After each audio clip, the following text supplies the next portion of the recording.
guys, mayong hapon. May guba ko din nga solar. Hindi na gid siya masiga. Yawan ko kay battery guro ang diferensya. Ginutod ko na lang iya nga wire. Kay ano ko na lang, ipang charge ko na lang, i-try ko lang kung pwede.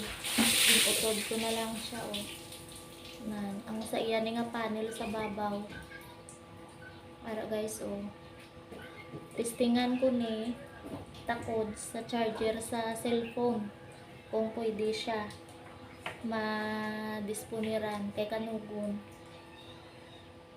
Andar tani guys, damo ni siya masaksakan, pwede sa cellphone, sa battery o kun sa diri sa flashlight na kay o gamay man iya buho solar man ni siya, pero pwede sa ma-charge sa kuryente. Pero try ko ni siya kung magana direct kag sa cellphone o kung sa battery pack.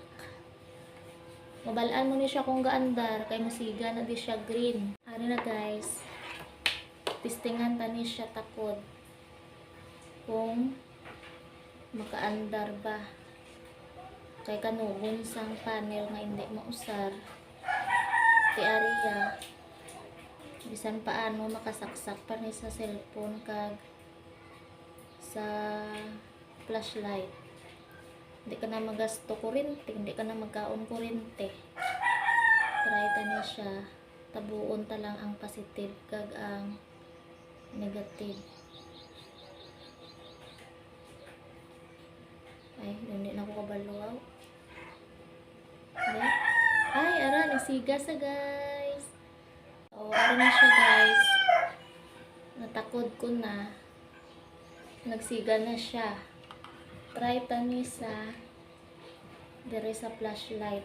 Solar man ni siya. Pula na siya daan, pero hindi tama ka pula. Pero pag saksakan mo siya, araw.